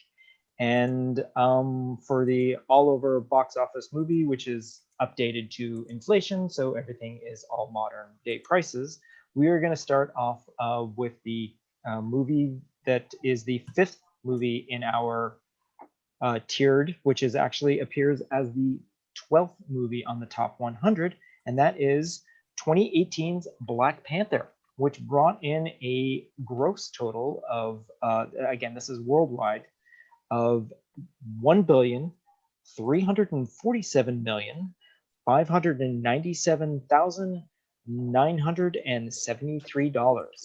And that is going up against the 12th place position, which on the actual list of 100 is in the 32nd position.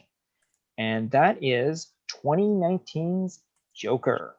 And that brought in a gross total of $1,074,251,311.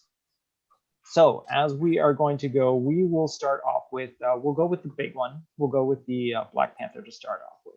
Now, this is a movie, like we said, that came out in 2018. It was February of 2018. Usually when you release a movie that you're not 100% sure of what you want to release, but hey, it's Marvel, so you know you're going to make money anyways. So T'Challa, heir to the hidden but advanced kingdom of Wakanda, must step forward to lead his people into a new future and must confront a challenger from his country's past. So in this, I myself will admit that this is pretty much an introduction to a lot of these actors that, well, I wouldn't say an introduction to a lot of these actors. A lot of these actors I've known from other movies previous and all that, but I would have to say that this movie is my first recognizing of Chadwick Boseman as the title character of T'Challa, who is the Black Panther and all that. Did you not watch Captain America: Civil War? Well, no, I mean as an actual like character. Yes, I did. Okay. I apologize that I misspoke. Yes, Michael, I was aware of Chadwick Boseman as the character of T'Challa, but as the lead of like before that, I had no idea who this gentleman was. Let me put it that way. Okay, Right. so before he was And introduced to this is the his MCU, first time leading exactly. a full-on superhero film. Gotcha. And as soon as this movie came out, that's when it dawned on me, like, oh wait, I've seen him in this movie. I've seen him in that movie. I've seen him. So it was, I mean, even after seeing him in his role in previous to this in the MCU, he didn't really, because he wasn't the main character. We didn't follow him for like 80% of the film. In the other movies, he's on the screen for 15, maybe 20 minutes, and he's interacting with other characters that you've seen before and whatnot. So, but Chadwick Boseman, as soon as I saw this movie, I'm like, wow, he's in a lot of things that I've seen. I'm like, ooh, that looks like something good, because Chadwick Boseman is a fantastic actor.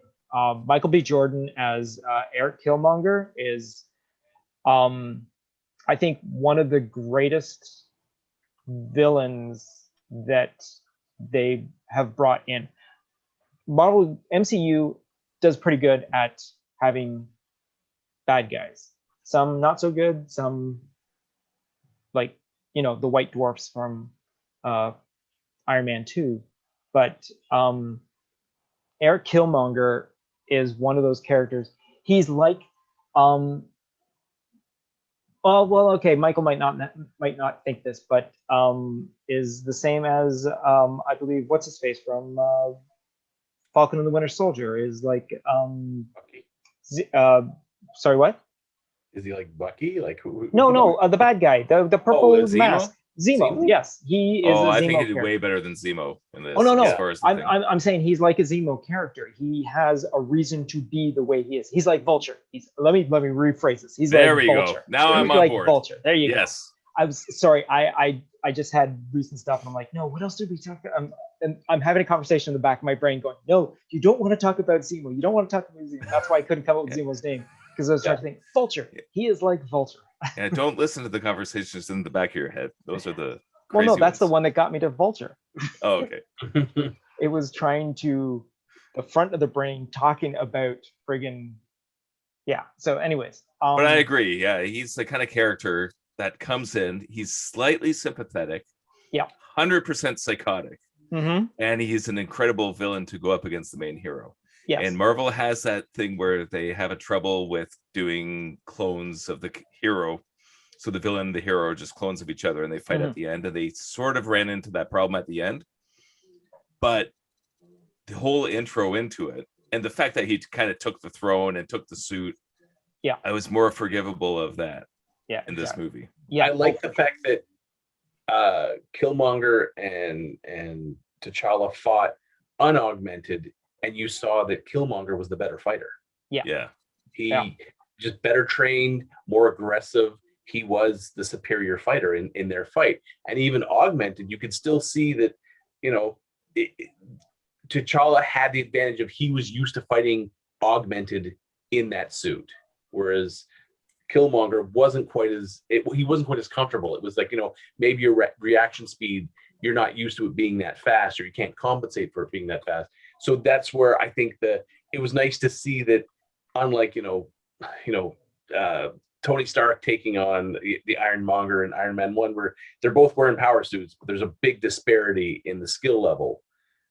Inside out the suit, there's a big disparity. This one, Killmonger was the better fighter, but T'Challa was better with the suit, and that kind of balance them out for that final fight. And we'll go into that final fight after though. But, Yes. yeah. But it was also nice to, again,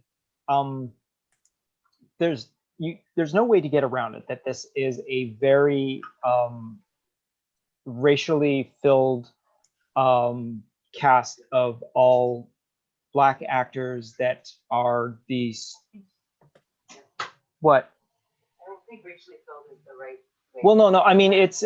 I mean, in comparison to what is going on in the movie, yes, it is a Black-centric cast. It is. We have. Except for the two Tolkien white guys. The two. Literally. Yes, the two Tolkien. Damn, you beat me to the joke, you bastard. Sorry. No, because I was gonna bring it up too. I mean, we had Martin Freeman and our favorite director Andy Serkis. Yeah, as Frodo and Gollum. the basically yes, the two Tolkien white guys. Yes, but the You can even call them two hobbits. a cast that I was not aware of until later on scene. Now there were a couple like what's his name? M'Baku, the gorilla. Oh yeah. The gorilla tribe. Man-ape. Wilson Duke. I'd seen him several times before. He was a delight to see up on screen. And Sterling K. Brown from what's the series that he's on? This Is Us. But hi, Frozen 2. Well, that was after this though. I don't care. Frozen 2. All right. But and then we got Angela Bassett and Forrest Whitaker just to round out it. It was a fabulous. Not only was it a fabulous cast to watch, it was a fabulous movie to watch. I mean, visually striking, and like all the sets were so fantastic. The suit at points gets a little too CGI because, well, it's a very difficult process. And like you said, at the end, it's kind of hard. The characters at the end, when they're fighting in the two separate Black Panther suits, it is a clone war. Watching a PlayStation 1 video game. It is totally a PlayStation. And if I was to say horrible. my biggest problem with that movie was the CGI fight scenes at the end. Mhm. Like if you compare that to Black Panther and Civil War, where it's all practical effects, he Yep. has an actual helmet that he can take off. Yep. Like it just felt so real. Yeah, But to me, him with the technology stuff that got a little too funny.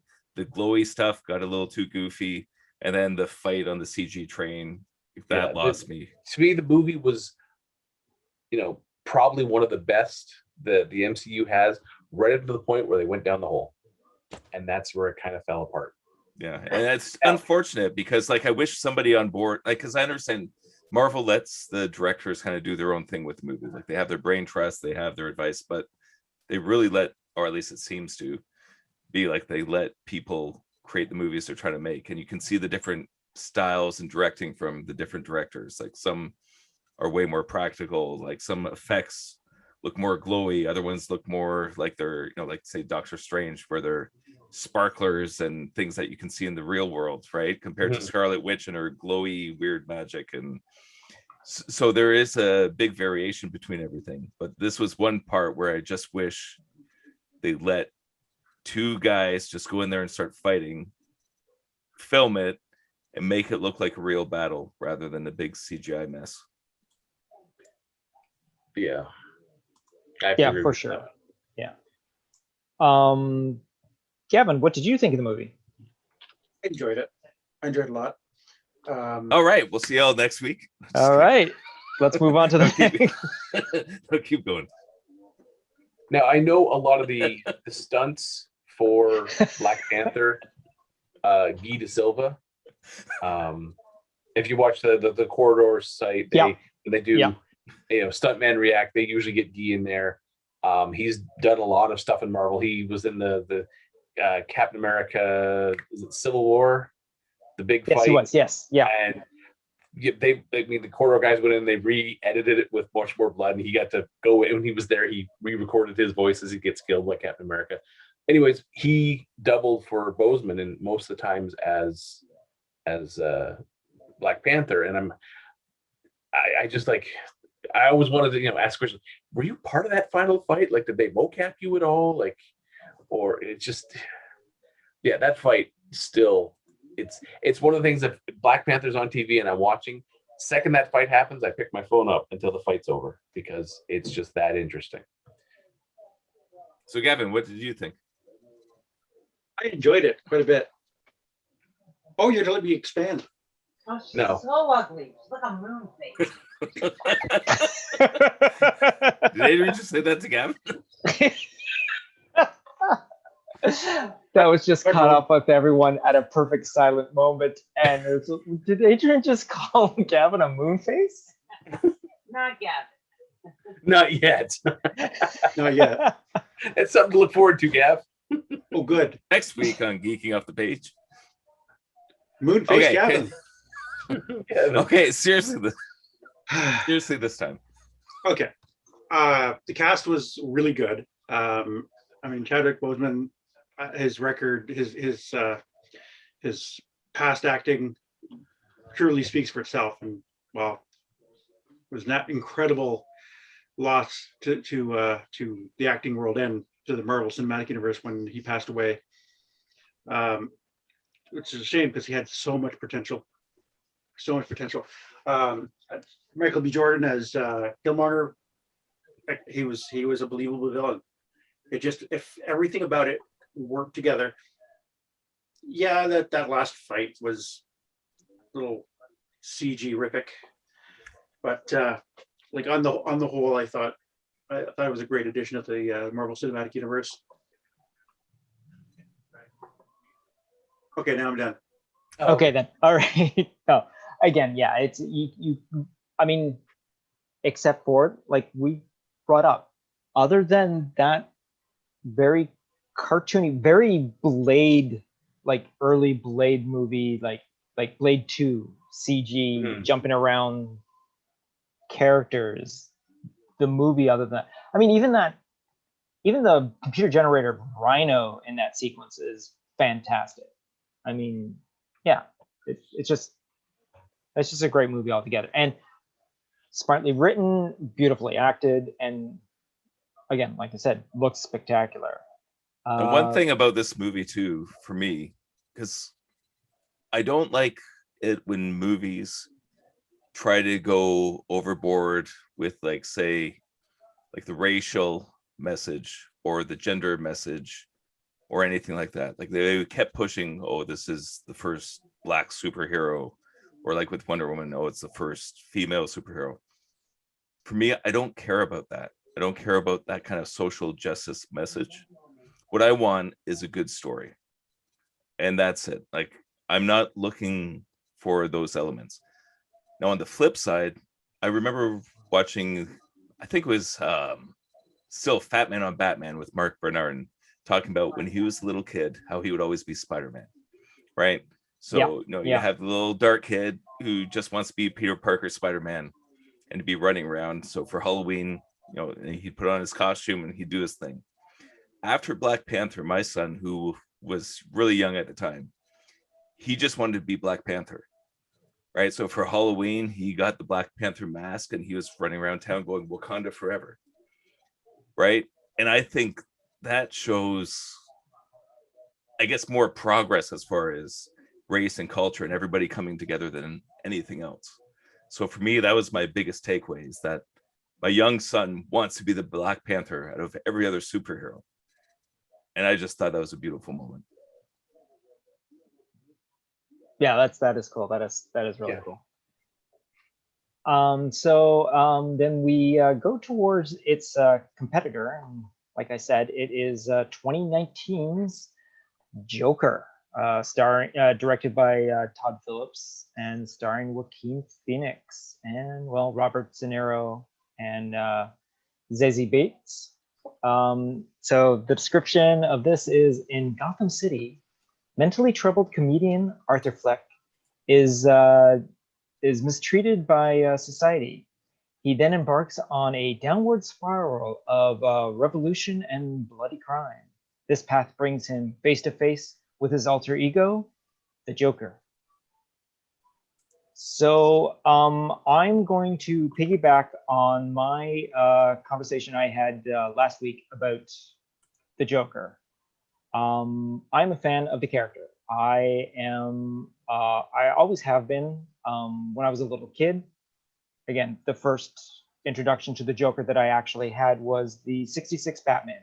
So Cesar Romero doing his shtick on the Adam West series was what drew me to the character, the zaniness, the craziness, and whatnot, and not to mention the colorful costume. I then got into comic books in my early teens, and Batman was one of the things that I collected. I didn't collect a lot of DC, but Batman was one of the few things that I did collect. And I did do a lot of the trade paperbacks that I myself got from the DC universe. Usually were a Joker central series to begin with, and then as we go through what we talked about last week, Mark Hamill animated series, Jack Nicholson, the Michael Keaton Batman, and so forth and so on. And so I have always been, and I dress up as the costume in the costume to portray the Joker at conventions and whatnot. So I enjoy being the character. I enjoy watching stuff that involves the Joker. Going into this movie, I actually had only gotten to see this movie this week to do for this show. I had always felt that I didn't want to see this particular story because unfortunately I didn't get to it as soon as it came out. So I've heard other people's response on it and what it was, what happens. Whether people's response is good or bad. It was mixed. There were some that said, hey, this is a fantastic movie. This is beautifully acted, well shot, and all that. And others were like, it's all right. It seems like it's a copy of this. It's a copy of that. It's a whatnot. So I really didn't know what to go into. Now, I am a fan of Joaquin Phoenix. I really enjoy a good portion of everything that he does as an acting. Yes, a Leaf Phoenix. Yes, I am a fan of Leaf Phoenix and all of his acting choices. Maybe not everything is like my cup of tea, but I respect him for doing what he does. I mean, his Johnny Cash is fantastic. His portrayal in like pretty much everything that I've seen him in is always great. Joaquin Phoenix is a different character in pretty much everything you see. There is no Joaquin Phoenix unless there's that documentary about Joaquin Phoenix that is neither here nor there sort of thing. But I enjoy his performances. When it comes to this movie, I know what they were trying to portray in this. It was a man who basically is unstable to begin with, has a bunch of stuff happen to him, and then goes off the deep end. I understand the idea of the mental health issues that are brought up with this movie. I understand that it is a period piece. It takes place in the 80s. Shoot. 80, yeah, it's its actual date, and it's 80. Oh no, I can't believe I can't remember this. When is this supposed to take place? Trevor was nodding, so I think you were right. Yeah, I think it's the 80s. I just can't remember the exact date. Yeah, like 81 or something, like early 80s sort of thing, right? Because it's still late 70s. Yeah, because it has still a 70s motif to it. Yeah, so it's got to be like 81 or something like that. So I apologize for not having that right. I should have. Well, I don't know why I was going to put that in my notes. So, it basically, a lot of the stuff lends from other things because the movie is shot in New York City, and it is fantastic to see them make us like late 70s, early 80s New York City. It in the modern day New York. It looks like your taxi driver. It looks like your king of comedy. It looks like everything that this movie actually, to me, borrows from to put into this movie. The whole entire and they also draw from some actual Joker lore to put into this story, like the failed comedian that you're talking about, who then something happens to him, and then he doesn't go the way that he does in the comic of the Killing Joke, but the ideas are there. The sprinklings of stuff is out there. Do they do the Red Hood? They don't do the Red Hood. No, this is not. They don't go there. There is no comic book thing in here. They do the whole entire the Joker taking over the live broadcast, and like they do in, is it the Killing Joke that does that as well? No, which one is it? The Dark Knight. I should have wrote notes. What's the one where the Joker takes over the Light Knight? It's like a David Letterman-esque sort of sequence where he We need to threatens get Siri as like a fifth member of the team where we can just ask stats and questions and names and things. Yeah, exactly. That sounds a Joker thing to do. I'm sure he's done it in multiple Yeah, stories. exactly. And anyways, he ends up Joker gassing the whole entire audience on live television. And Sounds it's like the Dark Knight Returns. it is Dark Knight Returns, isn't it? Yeah. I think so. Because I'm thinking about it, it is the white suit that he's wearing, right? Yeah. Yeah, the older, more friggin' buff, the wide-shouldered Joker and all that. But anyways, he does a King of Comedy sort of thing, which is a De Niro movie where he kidnaps a talk show host to force him to put him on. But anyways, I kind of liked the movie and I kind of didn't like the movie. As a movie on its own, I thought it was a fantastic feat, but as a Joker movie, I just think it was too much off the mark. Now, again, I know that this is an Elseworld sort of thing. This is something that has nothing to do with any other sort of thing. Well, everyone is saying, hey, maybe they could do this, maybe they could do that. Is this going to lead up to this? No. You look at this as Joker as an Elseworld. This is one story from one universe where this guy has turned into the Joker, and this is how the Joker turned into the Joker.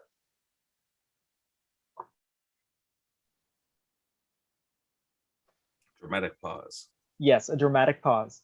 But it's just, as the Joker, I'm glad they called this Joker and not the Joker. And that's basically what I have to say about it. Because if it were the Joker, I would have hated this movie, because this is not, I don't think this is the way that it should have been done. But because it's called Joker and there is no connection. Yes, there is the Waynes. There is the stories of the Wayne family. The Wayne family is involved in this story. It does take place in Gotham. It does all this that leads in a DC universe, but there is no connection to anything else DC. There are no mention of any other vigilante characters. There's obviously not, because it's Thomas Wayne in this story. So it's obviously, I'm blanking. Is Bruce in this movie? He is. He is. Yes, thank you. I'm like, wait, Bruce Wayne is in this movie? Yes. So this is before, obviously, the incident that happens. And, well, anyways, anyone else want to say something about this movie? I didn't see it. Okay. Well, yeah, Yeah, that's another reason why I watched it now, because I knew going into this that both Gavin and Trevor had seen it, and that both myself and Michael hadn't. So I thought, at least let's have 3 different views of thoughts about this movie, because it was just 2 people talking about it. I don't think whatever. And I'll just say, the reason I didn't see it. Oh, Gavin didn't. Oh, you All right, didn't so see it? 2 people didn't see it. Oh, All right, so I said I was going to try. So I- Gavin I will say apologize. why we didn't see it. How about we just say why we didn't see it before Trevor gives his all right, input? okay. So for myself, the reason I didn't see it was because it did seem like that sort of Elseworld scenario. And I feel like I've seen the Falling Down story with Michael Douglas. I love that movie. I don't know if this Joker kind of takes that kind of vibe. I did like the movie, but I knew that the fact that they got the Joker wrong would pop me out of the movie constantly. Now, a bunch of animator friends kept saying it was a great movie. I should definitely see it. So it went on my radar as something to watch eventually, but I just didn't have the interest. So, haven't gotten around to it. So what do you think, Gavin? Well, I saw it, or saw the trailers for it, and I was there's just something about it that was kind of turning me off. It just didn't feel right to me. It didn't feel like something I could really get invested in. And then after it was released, I was starting to hear a lot of opinions from people, and the one of the opinions that really started turning me off it was the fact that it seemed to be he was a character that a lot of incel types were really starting to worship, like this is a hero to me kind of thing, which is kind of missing the entire point of the characters. Like there's Rick and Morty. Rick is not a character to look up to. He's a deadbeat dad. He's a douchebag, and yet he's being idolized. The Joker and Harley Quinn relationship. It's like relationship goals. No, it's an abusive relationship. This is not a relationship you want to have a goal for. And so if they're looking at this version of the Joker as someone to look up to, as a personal hero, no, he is not this kind of hero. And that's what was turning me right off of it. Actually, that's a really good point. I noticed Disney's doing a lot of things recently where they're doing whole films about the villains. I get the same sense of that. Like, I don't want to take my kids to see Cruella or whoever, Maleficent. Like, I just don't want to. Like, I don't want the hero of the story to be the villain. Just like I wouldn't want a Darth Vader movie, right? I would like Darth Vader wrecking havoc and killing all the Jedis and going with Boba Fett and just massacring everyone. But don't make him the hero. Like, it's got to be something else. And I think, Gavin, you hit the nail on the head with that. Like, when you create a movie like that, like with the Joker, like the Joker's not the Joker without Batman. Like, that's what makes it work for me. Yeah, I did totally agree with you there, Mike, which, I mean, I guess I'm agreeing with you as well, Gavin. It's, again, the reason why I watched this movie at this particular time is because, well, at the time I thought there was going to be only two of us that had seen it, but apparently it was only one of us that had seen it. So we could have had the Trevor show. Yeah, Trevor, what did you think? What did you think? Well, because you saw, now, how early did you see it? Did you see it? I saw it in theaters.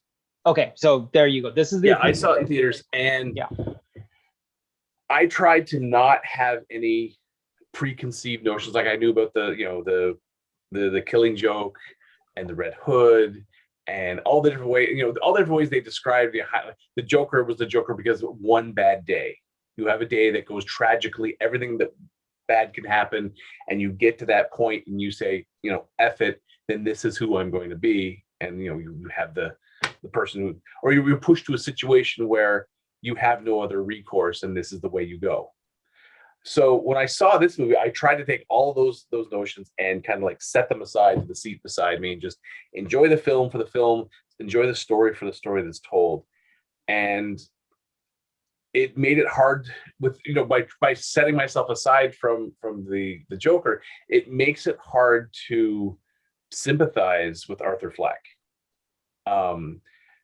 He's suffering from very debilitating mental illness, and you're like, I don't want to see bad things happen to this guy. I mean, he's suffering enough. He doesn't need the outside world kicking him down and then just keep putting the boots to him. And that's exactly what happens.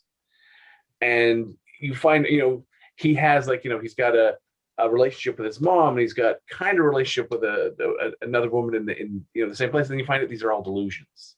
And you're like, how much more can you kick this guy down? Like, give him a goddamn break. And it's not even, it happens in a single day. This happens over a fair amount of time. Yeah, quite a bit of time. So you're just like, if it weren't for bad luck, this guy wouldn't have any luck at all, sort of thing. It's just like one hit after the other and the other and the other. You're like, there's got to be a bright point, at least one or two spots. And it's, for me, I think the turning point was when, he goes to confront Thomas Wayne about, I'm your illegitimate son. Why aren't you helping out my mom? Why aren't you helping out me? And the guy's like, yeah, get the F out of here. You're not who you say you are. And then so he goes back to the woman he's getting some comfort from, and she's like, who the hell are you? And he realizes his whole relationship with this woman has been a complete fallacy. Like, it's all been in his head. And so he's like, well, it's almost like, well, screw it, goes to see mom and with a pillow, does a One Flew Over the Cuckoo's Nest. And it was at that point I'm like, I'm less invested in this movie than I was when I first sat down.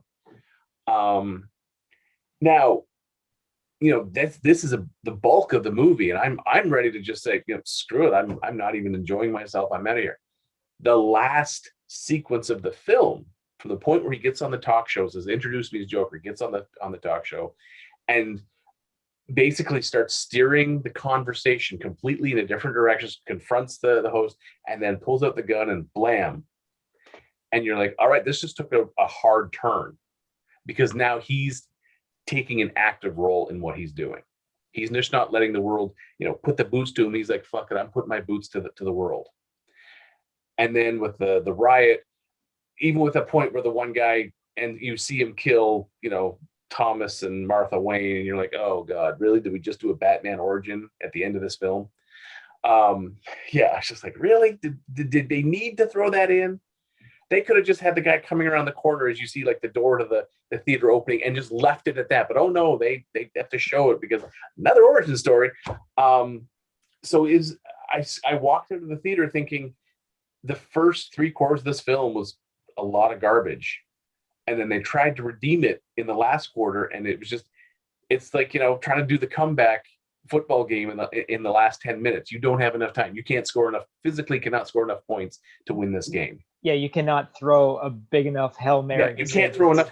You're not going to throw enough Hail Mary passes, and the other team's going to be like, wonder if he's going to throw a Hail Mary pass. No, he wouldn't do that. Yeah, it couldn't revive the film with the short amount of time they had left. So I'd left the theater thinking this was a below average film. I think that who directed this? Cooper? No. This is Todd Phillips. Todd Phillips. Yeah, Todd Phillips. I think he would have been better served to, even if he's saying, this is an Elseworlds Joker, still pull some of those elements in of one bad day. Don't stretch this out for months. Pull it to one bad day. Don't give the Joker like from the offset, almost crippling mental illness. Yeah. Make it almost like a breaking point, like where you have that mental break because of the one bad day. Not this is something he's been suffering his whole life, and then just everything started to roll downhill, sort of thing. Right, and that's what happened with Falling Down with Michael Douglas. Like that was that movie. Yeah, he had that mental break, and that's where he decided, fuck it. That's what this movie needed, because they tried to do the slow burn on something that you can't do a slow burn on. It's like watching fear.com, where it's the whole kick of the story is the woman's the hemophiliac. It's impossible. It's a 1 in a trillion chance that a woman's a hemophiliac. So do your damn diligence. Do a little bit of research. You go, okay, maybe that didn't work. This movie suffered from that. They tried to take something that's that linchpin moment and stretch it out too far, and that's what made the movie drag. Like this was the runtime. It's a 2-hour movie, yeah, and because of the subject matter and how dark it is and how depressing it is, it seems like it drags. It seems like a 3-hour movie. It takes forever to get through this movie, and you just want to you want your brain to take a shower to have a happy moment.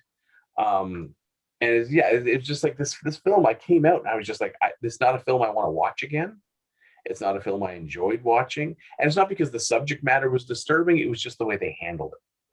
Yeah. Like I said, I would have been happy to see, Arthur Fleck having the one bad day and having to resort to crime to try to, pull himself back up out of the hole he's put in, and it doesn't have to be a hood, but something to that effect, and then pushing him along those steps. You don't need the Batman to get him to that point where, he makes that final switch over. But at the same time, the Joker is nothing without Batman. It's two sides of the same coin. It's like Venom Spider-Man. It's really hard to only show that one side of the coin the whole time and go, this is all there is, guys. There's nothing on the other side. Trust me. So that's my take on this film. Yeah. It was bad for the major part of it. It kind of turned interesting for the last bit, but just not enough time to redeem the rest of the movie. So there you go. So that being said, I'm pretty sure that I know where everyone's going with their vote on this one. And the movie moving on to the next round is Wakanda Forever. there you go. I'm So going to say a quick thing. Comparing these two movies, when you first announced the titles, I was like, oh God, this is like a mirror movie, because Black Panther was awesome until that last fight where everything kind of fell apart, and then they tried to redeem it at the end with the Killmonger saying he'd rather die than be incarcerated. And the Joker that was like a train wreck until the end, where it tried to redeem its, tried to give it an interesting moment. It was like, again, mirror. You've got one movie that was shit from the start, the other movie was great from the start, and then they kind of flip-flop at the end, and then yes, that's what I was like, really? You're gonna put these two against each other? Wow, that's quite the dichotomy there. Now, the thing I'm really curious about is Black Panther 2. Because sure, Marvel's being very respectful with it, and it seems they're like saying, they have a plan. But without Chadwick Boseman how are they going to do involved, it's going to be really interesting to see, because this is definitely a franchise I want to see continue. Like, they've established a lot of interesting elements. I want to see how they handle T'Challa. Is it just going to start with a state funeral, like a big funeral, and right, or is he going to be in the background and you're just going to let the secondary characters run it? I know in the comic books his sister took the mantle at some point, if I remember correctly. yeah, She at one becomes point, Black at Panther. one point she does. Her character in Black Panther was great, because you have someone that's, she's 16, 17 years old and smarter than Tony Stark. Yeah. And it was like, where have you been hiding? It's like, oh, she's been hiding in Wakanda the whole time. Like, well, son of a bitch, get her out there. Right. And making maybe this really will cool be the stuff. chance, but it will be interesting. I want to see how Marvel handles this. Yeah. But that's due out next year, is it? Is it? I'm not sure. Anyways, but what we do have on docket for next week is our sixth round, and that is going to be the sixth place movie, which is Iron Man 3. And it's going up against the 11th place movie, which is The Dark Knight Rises. Oh, geez. Yeah. This will be interesting. All right. So that's what we have on. I'm absolutely stumped. Seriously, yeah. Can we vote them both out? No, that's great. Okay, next week's going to be interesting. Yeah, next week's going to be great. Yeah. I mean, unfortunately, this week's was a little one-sided because, well, of what we had. We had another one that was a little one-sided because it was Spider-Man 3 going up against the Avengers. So, I mean, these aren't going to be the easiest ones to do. But once we get past this round, then it's going to get interesting, because then we're going to have Avengers movie against Avengers. More parody. Yeah, exactly. I seriously don't know what's going to happen next week. Okay, that's good to know. All right. Kinda So terrifying. I guess on that note, we're going to call it an evening, an afternoon, a night, a day, whenever you guys are listening to this, whenever we're recording this. This is night. We've just actually, I just looked at the See clock. daylight. We've run into morning. It is past the midnight on this this end of the country, while Gavin still has a couple hours to go. But we are going to call it a show. Is what All we're right, gonna do. Yeah, one thing is we It did was get certainly a a show. comment. We did get a comment on the Facebook page Oh, we did? from Adam Blendick. He says, "Wake up, Troy. It's time to wake up. We can't keep you here anymore. You need to wake up." That is one of my cuts. That gentleman there that you are talking about is the penguin in my rogues gallery. When we do cosplay, he is my Joker. He is the guy that basically, when I take off with the people's camera, he's the one that turns to someone else and says, "Yeah, I'm sorry about that." He does this all the time. He So did seem like a Batman villain. he is a Batman villain. He is one of my Batman villains that I have. Yeah. I'm just gonna pause here for a second. You know, I'm just gonna check the other feeds and see if there's anything there. I highly doubt it, because I didn't get any notifications, but we'll see what happens. Nothing there. Nothing there. Nope, that is just that. And I'll check this one here. And then we'll go here because I left it open on this feed. Yes, I did. We got a bunch of likes, but no messages. Oh, that Reels thing is actually kind of working. We got 1,000 plays on one of the Reels on Instagram. Which one is it? Episode 5. All right. All right. So yeah, that's almost done. So tomorrow is the release of episode 6 onto the regular feed. So now the new feed has all 7 episodes, which means on Monday, episode 8, which is what we're recording right now, will be up there. So everything is now under one sort of category. So yeah. It's kind of fun that we did the Star Wars order and released episode 7 first, and then exactly had to backtrack, and then had to backtrack. Yeah, and confuse everybody. Hey, it's on brand. So on that note, I guess we're going to say our individual goodbyes, or are we going to do a collective goodbye? Why do you guys always pause? Why do you guys always pause? Let's do it all together. We've never done this before. We're going to try this will be a together. new thing. Okay. On 3, collective goodbye. 1, 2, 3. Collective goodbye. Goodbye. That was terrible. We'll get it next week, folks. We'll get it next week. All right. No, we Thanks won't. for listening, everyone. Bye-bye. Bye. Bubba. You have just been listening to Geeking Off the Page with your hosts, Mike Kitchen, Gavin Burbage, Trevor Brown, and Troy Bowman. Please be sure to like, subscribe, and share.